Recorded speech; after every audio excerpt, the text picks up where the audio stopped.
So what's up, YouTube? Welcome back to another episode of Homebrew Subaru. This is going to be a little bit different. I'm not going to start off with an intro. I've had a little bit of extra time at home this week, and the main reason for that is, I'm just going to put it bluntly, I no longer have a job. I'm not going to get into it really. Maybe I'll talk a little bit over on the other channel at some point. But as for right now, I just decided I'm not going to discuss it. It's not for liability reasons or anything like that. It's just something I don't really feel like talking about right now. So because I had the extra time at home, I decided I would just yank the engine out of the Impreza and get started on it. I've gotten a lot further than I kind of intended to, I guess, at this point. And mainly that's just because I just decided to turn it on and get this thing going, right? It's just kind of something I was in the mindset to do.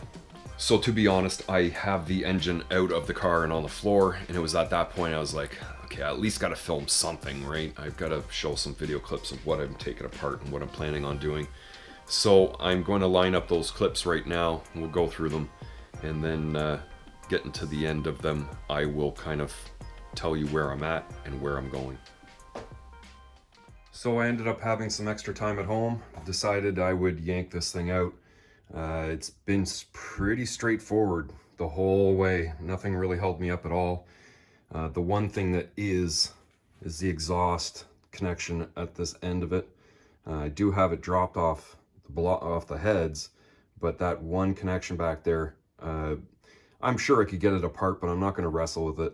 I think if I've got the exhaust dropped down a little bit, I lift the motor up, putting it back together would be a little bit more of a issue, but I should be able to do it. Hook up the crane, try and yank this baby out. Well, I'm glad I have as much room as I do because it's turning into a little bit of a shit show in here. But I wanted to show you guys what I found. I've got the pan off the bottom here. And as you can see right away, there's a lot of discoloration to number 3 compared to number 2. And I'm quite confident number 3 is our problem. Now grab a hold of it. And that bearing is done.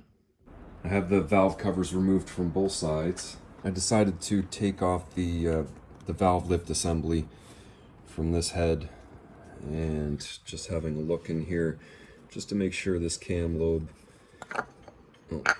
is in really good shape and everything looks good in here. So the heads are good to reuse, and basically I've got to go ahead to put these heads onto the other block. I've got the heads taken off of both sides. I kind of just stashed them over here on the bench. The heads looked really clean. This thing's only got 93,000 kilometers on it. Cylinder number 3, like nothing looks wrong with any of the cylinders. The heads look really clean. Another issue is there. So why this thing, you know, has a Mopar filter on it. It's never recommended to do that, but whether it was a filter or not, I'm not gonna get into that story. I usually blame it on a low oil situation or, you know, a combination of abuse and low oil. But yeah, this engine is kind of finished with. The only things I really want to do left are I need to take off this crossover pipe. I'll take the AC compressor and bracket off. I am going to take the tensioner and reuse it because it's still low mileage and really has nothing wrong with it. And the water pump as well. I am going to reuse this water pump. It is a different style than the other engine, so it'll need to be swapped over. I'll have to get a new gasket for it, but that's not a big deal. Got this pile going on over here. Just starting a new one over here. Started taking everything off of this thing.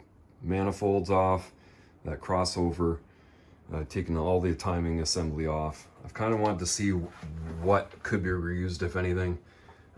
Basically nothing. So, I mean, everything's, I'm going to have to replace some idlers and the belt. The oil pan needs to be swapped over from the other one, cleaned up obviously beforehand. But I'm getting to the point where I'm ready to pull these heads off. These are 253 non-AVLS heads.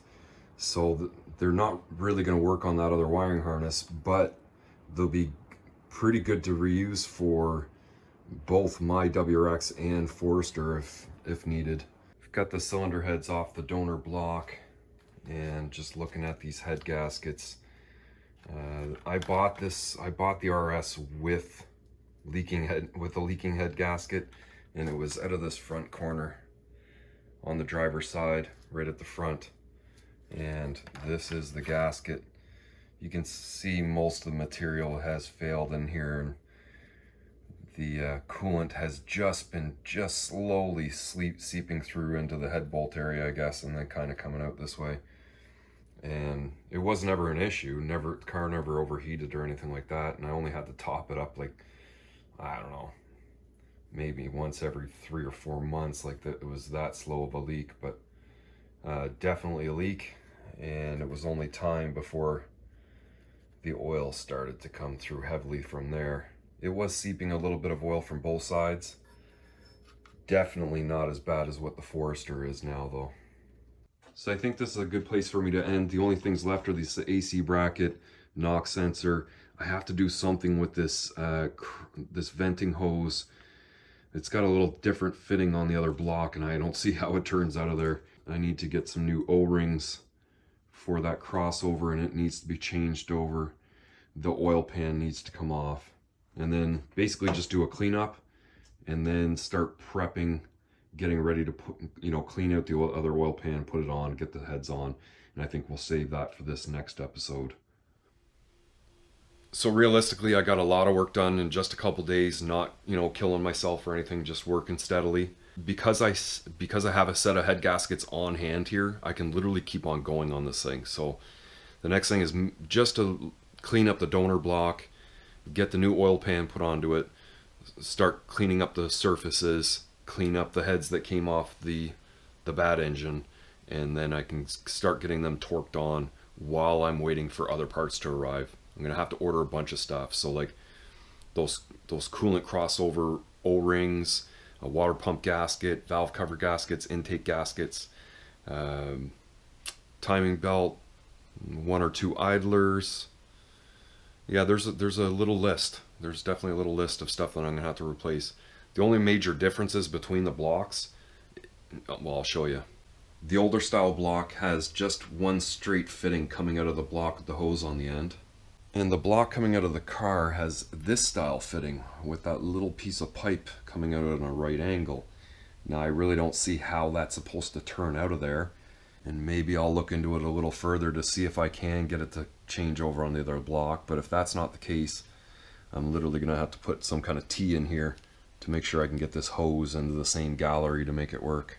And because this 253 engine is out of a 2.5i car, it's got the raised pistons in it. I am pretty sure these were 10.5 to 1 compression. The donor block has the regular flat top pistons.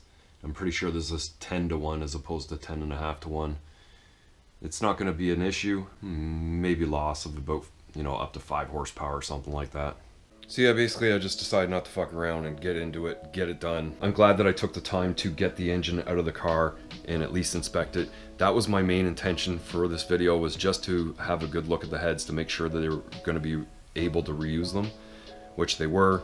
So I just decided to keep on going and hammer out as much as I could, for this video anyway, and get the other block pretty much stripped. So I've got a lot of cleanup to do. I've got a lot of cleaning up on that block, the heads, and while I'm doing that stuff on the side, I can be waiting for my parts to arrive. So next week's video likely won't be anything to do with this. I'm hoping by the following video after that, I'll start going back together and show you all this stuff. We'll get the engine back into the car, see what it runs like. If you like this video, definitely give it a thumbs up, and if you're new here and you haven't already, please consider hitting that subscribe button for me. Leave your questions and comments further down below, and I'll see you in the next one.